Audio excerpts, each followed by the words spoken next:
लिए पधारे और इधर अम्बरीश जी एकादशी व्रत किए थे। द्वादशी सामने थी, उधर व्रत का फल भी लेना था, पारण करना था। किसी व्रत का फल समय के अंदर पारण न हो तो फल पूर्ण नहीं मिलता। अम्बरीश जी अब मन ही मन सोच रहे हैं, क्योंकि बहुत दिन से भगवान की एकादशी व्रत रखते थे। और इधर तो ब्राह्मण देवता विद्वानों ने कहा कि राजन अम्बरीश जी, ऐसा करिए, आप भगवान शालिग्राम जी की पूजा कर लीजिए, उनका चरणामृत पान कर लीजिए, सो आपका धर्म भी बच जाएगा और आपके व्रत का पूर्ण फल भी मिल जाएगा, आपका पारण हो जाएगा। अब अम्बरीश जी भगवान की पूजा अर्चा किए, चरणामृत लिए। चरणामृत में भी बड़ा जादू है हमारा। चरणामृत भी कहते हैं अकाल मृत्यु हरणम सर्वव्याधि विनाशनम विष्णुर पादोदकम पित्वा पुनर्जन्मन विद्यते। भगवान का जो लोग चरणामृत पान करते हैं ना, उनका अकाल मृत्यु कभी नहीं होता। अकाल मृत्यु हरणम, एक्सीडेंट नहीं होता, एक्सीडेंट से मृत्यु नहीं होती, सल्फास खाने से मृत्यु नहीं होती, फांसी लगाने से मृत्यु नहीं होती। सर्वव्याधि विनाशनम, चरणामृत का पान करने से शरीर की जो आधियां व्याधियां होती हैं, व्याधि का मतलब भयंकर रोग, बड़ी से बड़ा रोग, उसका विनाश हो जाता है, समाप्त हो जाता है। विष्णु और पादोदकम पित्ता पुनर्जन्मन विद्यते। और भगवान शालिग्राम ठाकुर जी की, विष्णु भगवान की जो पादोदक चरणामृत पान करता है, कहते पुनर्जन्म उसका नहीं होता, उसका कल्याण हो जाता है। सो अम्बरीश जी चरणामृत पान किए और कुछ ही क्षण पश्चात दुर्वासा जी अपने शिष्य मंडली के साथ पधारे। जैसे दुर्वासा जी पधारे, दुर्वासा जी तो दूर से ही देख लिए कि मैं जब पहले आया था तो अम्बरीश का मुख मंडल को सूखा सूखा दिखाई पड़ा। स्नान करने के पश्चात प्रवेश किया तो अम्बरीश का मुख मंडल जो है कुछ हरा भरा दिखाई पड़ा। तो अम्बरीश लगता है कि ये आतिथ्य सेवा सत्कार भूल गया, धर्म भूल गया, कर्म भूल गया और धर्म को भूल करके अपने प्रसाद पा लिया। अब दुर्वासा जी भड़क गए। दुर्वासा जी इतने कुपित हुए, क्रोध से एकदम आग बबूले हुए और तुरंत एक भाग जटा से उखाड़े और पटके एक राक्षस तैयार हो गया महाराज। दुर्वासा जी ने कहा कि अम्बरीश, तूने मेरा अपमान कर दिया। दुर्वासा जी के तो नाम से महाराज डरते हैं लोग। पृथ्वी में भी कुछ लोग ऐसे होते हैं जो दुर्वासा होते हैं। कुछ लोग कह देते हैं महाराज वो आ रहे हैं ना तो सामने से हट जाइए। साक्षात दुर्वासा जी के अवतार हैं। कुछ न कुछ उटपटांगे बोलेंगे, बिगड़ेंगे, क्रोधित हो जाएंगे, कुछ बोल देंगे, कोई भरोसा नहीं। तो अम्बरीश जी ने देखा कि वो राक्षस दैत्य तैयार हुआ। अम्बरीश जी तुरंत मंत्र पढ़े और समाप्त। दुर्वासा जी तो इतने क्रोधित हुए। दुर्वासा जी ने कहा कि अब तो तुम्हें लगता है कि प्राण दंड देना पड़ेगा अम्बरीश। अम्बरीश जी तो बड़े सहजता से, सरलता से, समरसता से बातें कर रहे हैं कि महाराज क्यों क्रोधित हो रहे हैं, आप इतने क्यों क्रोधित हो रहे हैं, अपने क्रोध को शांत कर लीजिए, शांत कर लीजिए। मैं आपकी सेवा करने के लिए पूरा तैयार हूं, जैसे कहिए आपकी सेवा बनेगी। मेरे साथ मेरी प्रजाएं, मेरे अनुचर, सहचर, मंत्री सब तैयार हैं आपकी सेवा करने के लिए। शांत हो जाइए। पर महाराज जितने शांति के लिए कहेंगे, कुछ ऐसे पुरुष होते हैं जो क्रोध कर लेते हैं, उनसे बार बार शांत कहिए तो शांत नहीं और बढ़ते जाते हैं उग्र स्वरूप। अब दुर्वासा जी का स्वरूप और उग्र होता चला जा रहा है। अब तो दुर्वासा जी लग रहा है कि अम्बरीश जी को जला देंगे। अम्बरीश जी अब तो प्रार्थना कर रहे हैं प्रभु से, हृदय में आत्मा का परमात्मा स्वरूप का चिंतन कर रहे हैं कि प्रभु अब आप ही देखिए, हमारे बस की बात नहीं है। दुर्वासा जी जो ही अम्बरीश जी के निकट पहुंचते हैं, तैसे प्रभु का चक्र आ गया महाराज। भगवान का चक्र अम्बरीश जी को बचाने के लिए आ गया और दुर्वासा जी के तरफ बढ़ने लगा। अब तो दुर्वासा जी, अब तक तो लगता था कि अम्बरीश जी के ही प्राणांत कर देंगे, लेकिन जैसे चक्र आया भगवान का, तैसे लगा कि दुर्वासा जी की मैं अपना प्राण कैसे बचाऊं। ठीक उल्टा, यही है प्रभु कृपा। इसीलिए कहा जाता है कि प्रभु के चिंतन में रहिए। प्रभु चिंतन, प्रभु सुमिरन, प्रभु दर्शन, प्रभु सेवा, प्रभु कथा हमारा आपका कल्याण ही करता है। वो कभी व्यर्थ नहीं जाता प्रभु की सेवा, प्रभु का नाम। प्रभु का नाम चाहे जैसे जपिए। जब वाल्मीकि जी मरा कर करके राम राम पावे उल्टा नाम जपत जग जाना वाल्मीकि भय ब्रह्म समान,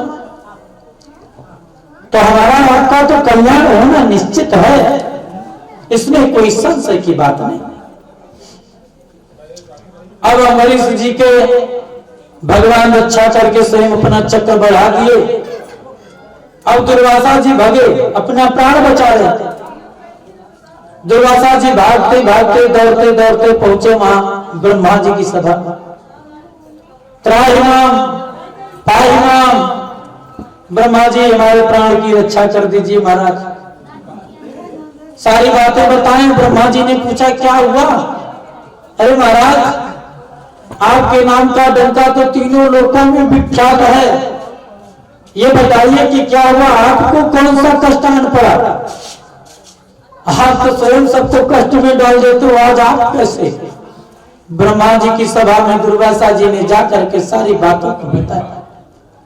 जैसे सारी बातें बताए, अब इधर महाराज ब्रह्मा जी सुने। ब्रह्मा जी ने कहा कि हमारे बस की बात नहीं है ऋषिवर, हमारे बस की बात नहीं है कि प्रभु के चक्र से हम आपके प्राण की रक्षा करते हैं। आप कहीं और शरण गति लीजिए। दुर्वासा जी दौड़े दौड़े कैलाश पर भगवान भोलेनाथ के पास पहुंचे। त्राहिमाम पाहिमाम, शंकर जी ने कहा कि क्या महाराज बताइए। दुर्वासा जी ने कहा कि आज हमारे प्राण जाने वाले हैं, हमारे प्राण को बचाओ। शंकर जी भी यही बात कहने लगे कि आपको कौन प्राण दंड दे सकता है महाराज। आप जहां पहुंच जाते हैं, कितने लोग रास्ते छोड़ देते हैं, कितने लोग घर द्वार छोड़ देते हैं। जो बच्चे खाते हैं ना, उनको तो आप खुद ही से श्राप दे देते हो।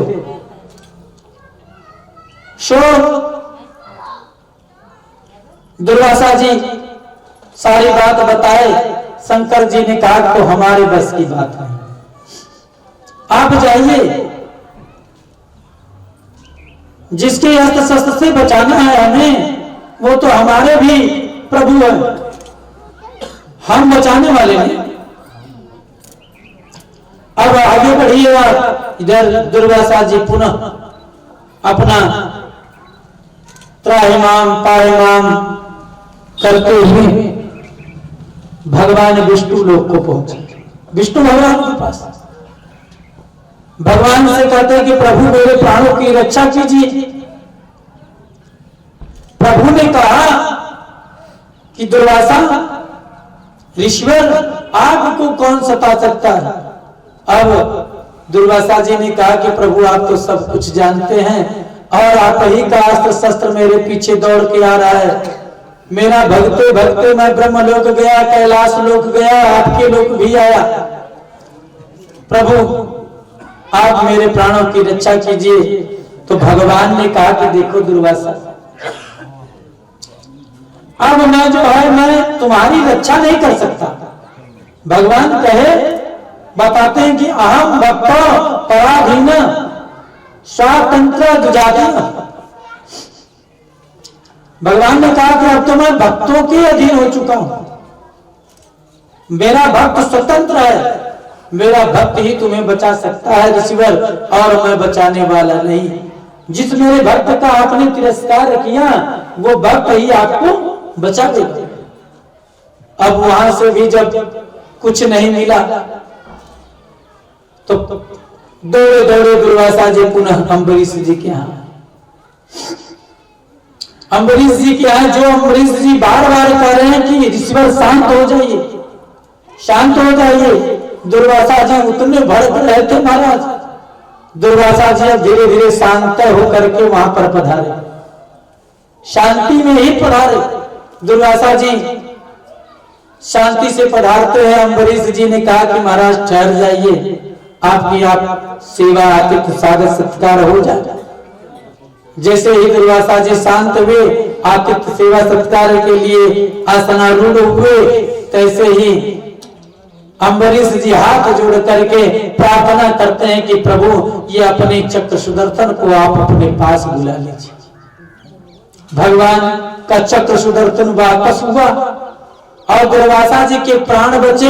अम्बरीश जी सेवा करते करते अम्बरीश जी से दुर्वासा जी प्रसन्न हुए। दुर्वासा जी ने कहा कि अम्बरीश तुम्हारी सेवा से मैं खूब प्रसन्न हूँ, बहुत प्रसन्न हूँ।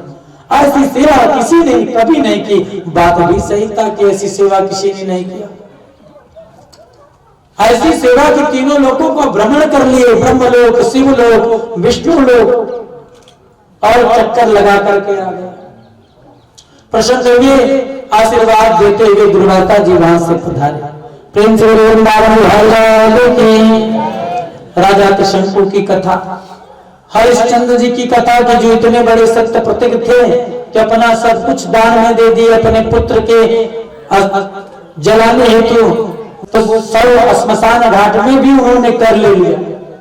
प्रभु देखे उनकी सत्य प्रतिज्ञा को, सत्य निष्ठा को, उनसे प्रसन्न होकर के उन्हें आशीर्वाद देते।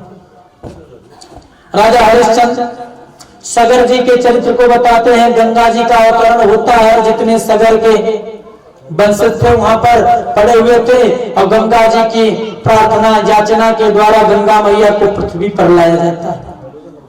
पृथ्वी लोक पर जब गंगा मैया को भी बड़ा घमंड था कि गंगा मैया के पास ऐसी घमंड थी, वो सोची कि हमको पृथ्वी लोक पर जाऊंगी तो सब उथल पुथल हो जाएगा।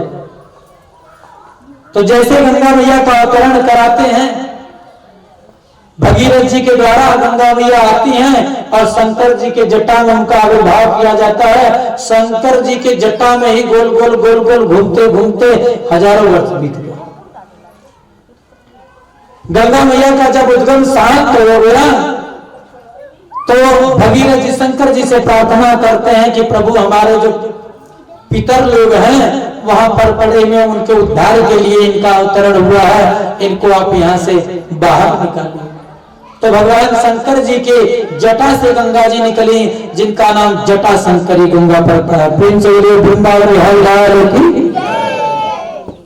पुनः भगीरथ जी आगे आगे चले, गंगा मैया से प्रार्थना करते हैं। आगे आगे भगीरथ जी जा रहे हैं, पीछे पीछे गंगा मैया चल रही हैं कि हमारे पितरों का उद्धार हो जाए, कल्याण हो जाए। और रास्ते में आते आते एक जन्नू ऋषि की कुटिया पड़ती है। गंगा जी के प्रबल वेग से जन्नू जी की कुटिया उथल पुथल हट उठ जाती, इधर उधर चली जाती। जन्नू जी वापस आए। जन्नू जी ने देखा कि हमारी कुटिया दिखाई नहीं पड़ रही, जल ही जल है। जन्नू जी इधर उधर पता लगाया, किसी ने कुछ नहीं बताया। तो जन्नू जी तुरंत मंत्र पढ़े और पूरा जल समेट करके अपने कमंडलू में भर लिया। भागीरथ जी पीछे पीछे बहुत दूर से देख रहे हैं कि गंगा जी दिखाई नहीं पड़ रही है। वापस आया कि गंगा मैया कहाँ चली गई। जन्नू जी से बात हुई।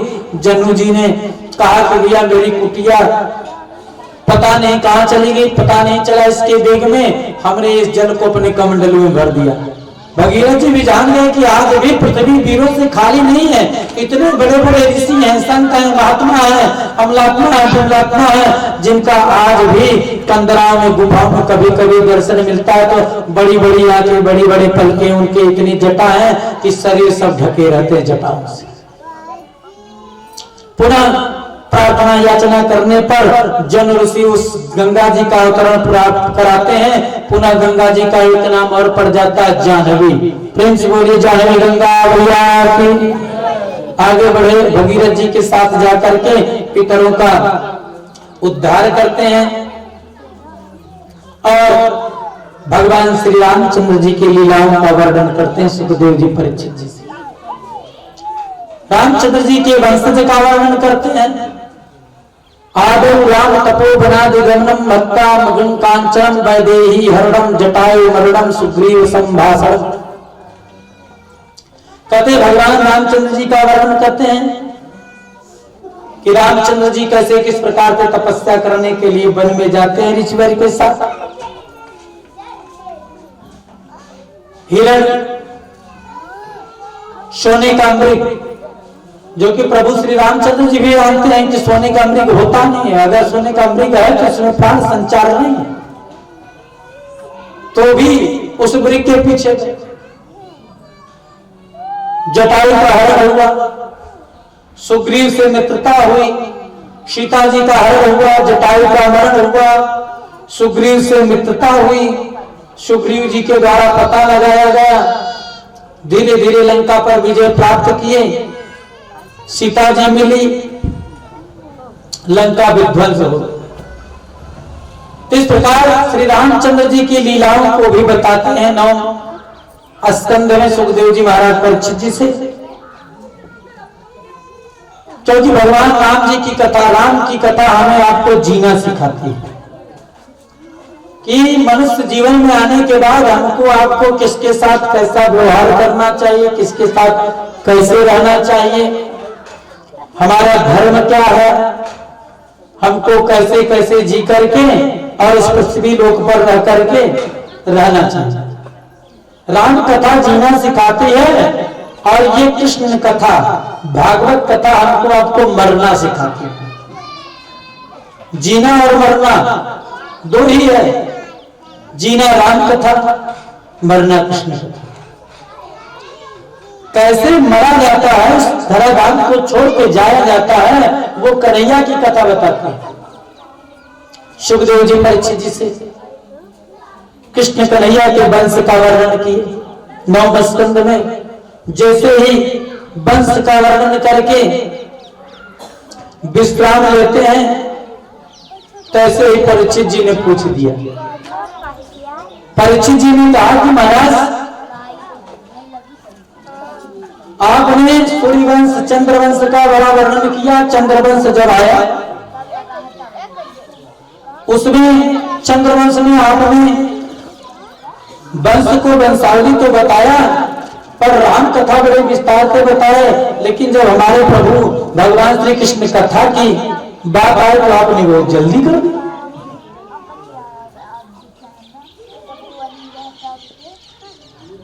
परीक्षित जी ने कहा कि कथतो वंश विस्तारो भवतार सुम सूर्यो राज्याम चोभय वंशानाम चरितम परमाद्भुतम। महाराज भगवान सुखदेव जी, आपने चंद्रवंश सूर्यवंश के विस्तार तथा दोनों वंशों के राजाओं का अत्यंत अद्भुत चरित्र सुनाया है। भगवान के परम प्रेमी मुनिवर, आप स्वभाव से ही धर्म प्रेमी यदुवंश का भी विशद वर्णन किए। अब कृपा करके उसी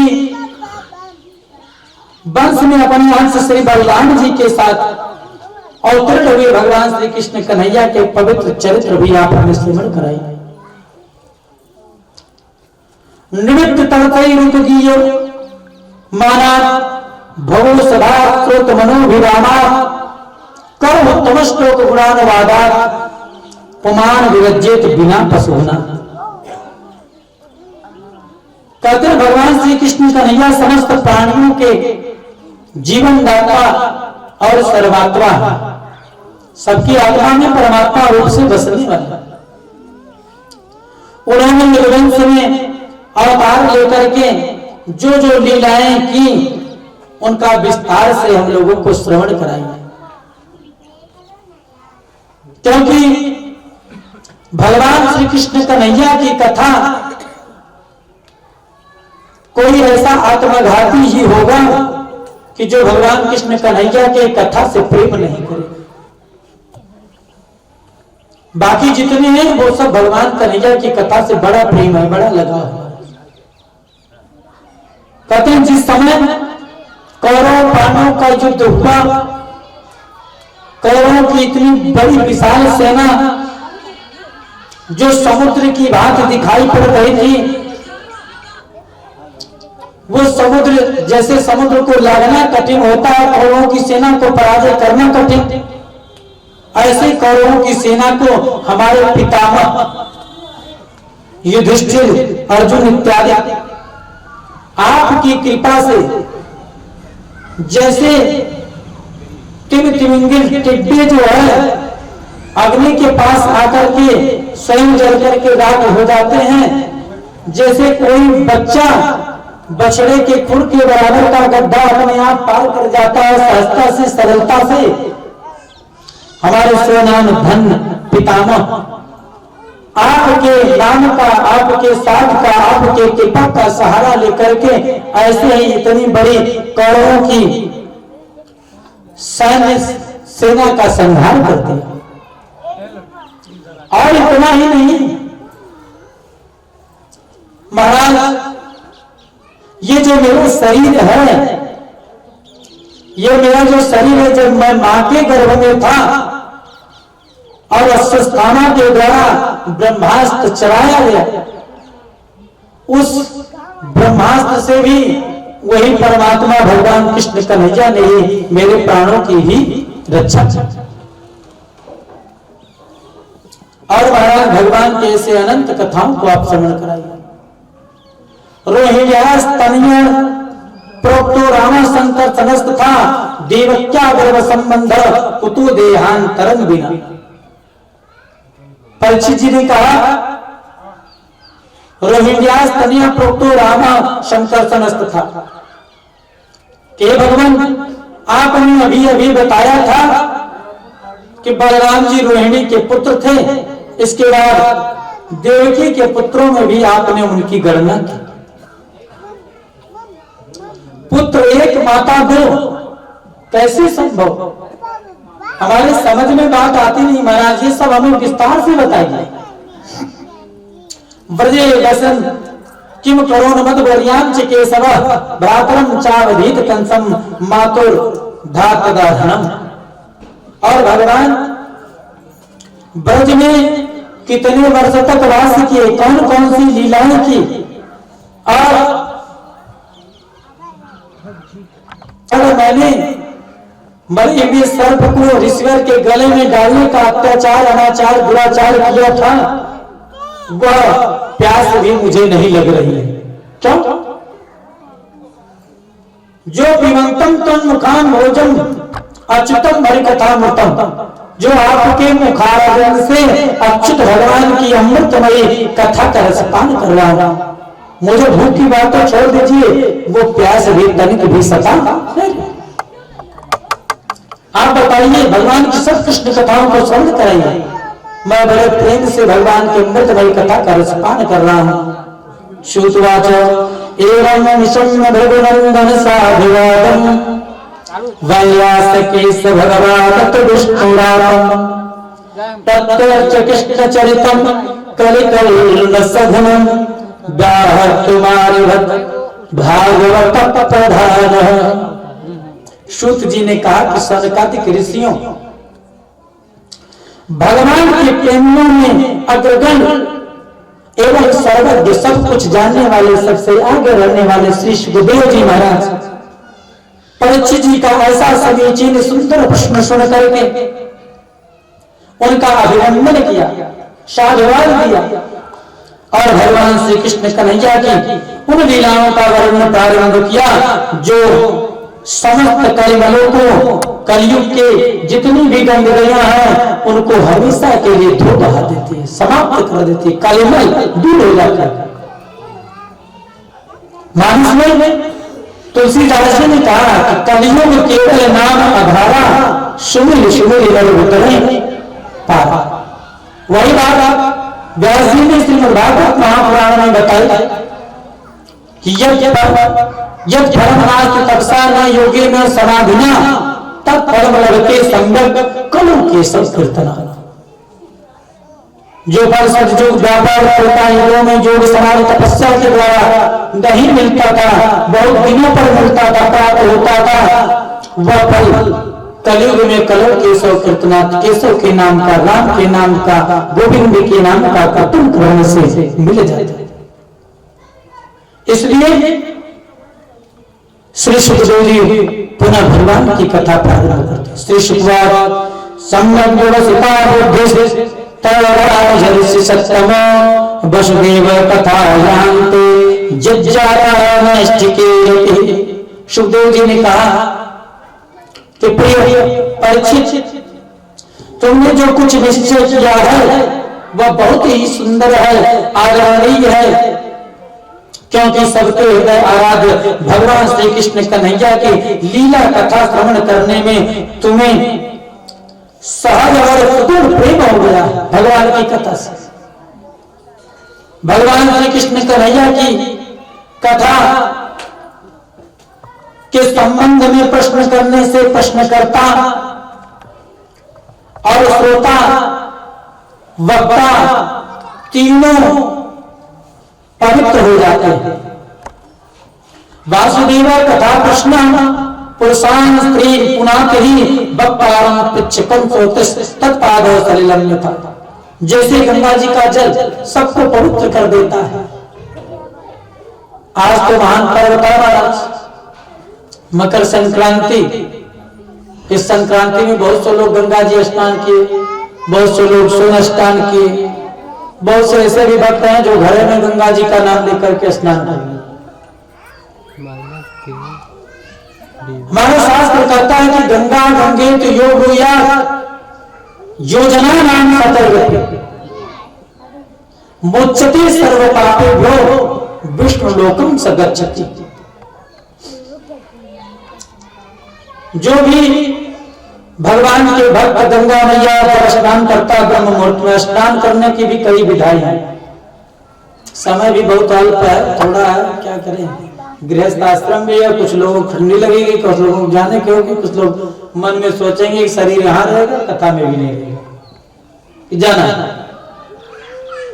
ब्रह्म मुहूर्त में जो भी भगवान के भक्त स्नान करते हैं और जल में 3 बार कहते हैं जय गंगा मैया, गंगा मैया, गंगा मैया, 3 बार।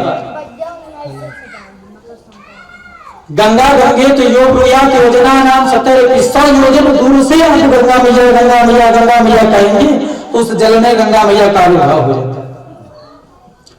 और उस जल से स्नान करेंगे तो मुच्यते सर्व पापेभ्यो विष्णु लोकम स गच्छति। उस गंगा जल से जब आप स्नान करेंगे तो आपके सारे पाप ताप संताप दूर हो जाएंगे और अंत समय जब आएगा तो भगवान विष्णु का लोक प्राप्त हो जाएगा। प्रेम से बोलिए वृंदावन हरिलाल की। इस प्रकार सुखदेव जी बड़े प्रसन्न होकर के बड़ा साधुवाद दे रहे हैं परीक्षित जी को।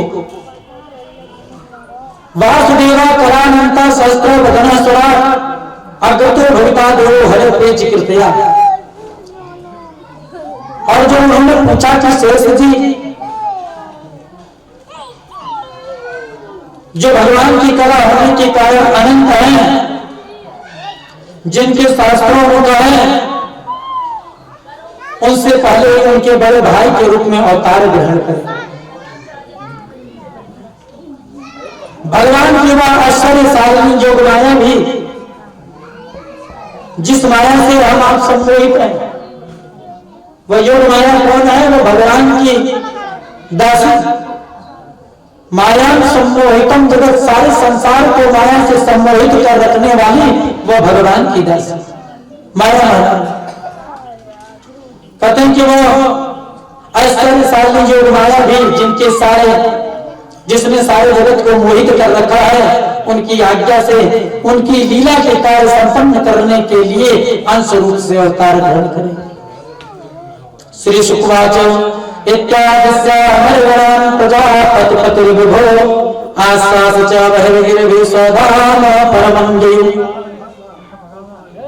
सुखदेव जी ने कहा कि परीक्षित प्रजापतियों के सामने भगवान ब्रह्मा जी ने देवताओं को इस प्रकार आज्ञा दी। पृथ्वी को समझा बुझा करके कहा कि जाओ, भगवान के अवतार होने वाले हैं, भगवान के अवतार जब होंगे तो तुम्हारे सारे कष्ट दूर हो जाएंगे। जब जब कष्ट आता है तो सभी लोग देवताओं के पास ही प्रजाएं जाते हैं। देवता लोग ही भगवान से प्रार्थना करते हैं और भगवान की कृपा सबके ऊपर होती है। ब्रह्मा जी सबको आदेश दिए। सूरसेनो जगपतिर मथुरा महावतनपुरी माथुरान सूरसेना स विषयान बुभजे पुरा। प्राचीन काल में यदुवंशी राजा थे सूरसेन, वे मथुरापुरी में रहकर माथुर मंडल और सूरसेन मंडल का राज्य शासन करते थे। उसी समय से मथुरा ही समस्त यदुवंशी नरपतियों की राजधानी हो गई और भगवान श्री हरि सर्वदा वहां पर विराजमान रहते हैं मथुरा में। एक बार की बात है कि मथुरा में सूर्य के पुत्र वसुदेव जी की विवाह करके अपनी नवविवाहिता पत्नी देवकी के साथ घर जाने के लिए रथ पर सवार हुए। उग्रसेन के पुत्र कंस उसने अपनी चचेरी बहन देवकी को प्रसन्न करने के लिए उसके रथ के घोड़ों की रास पकड़ ली कि रथ मैं लेकर के चलूंगा, अपने बहन को मैं विदा करूंगा। जब जब उसके साथ सैकड़ों सोने के रथ बने हुए चल रहे थे, देवकी के पिता देवक थे, अपनी पुत्री पर उनका बड़ा स्नेह प्रेम था, दुलार था। कन्या को विदा करते समय उन्होंने 15,000 घोड़े, 1800 रथ और सोने के हारों से अलंकृत 400 हाथी तथा सुंदर सुंदर वस्त्र आभूषणों से विभूषित 200 सुकुमारियां दासी प्रदान।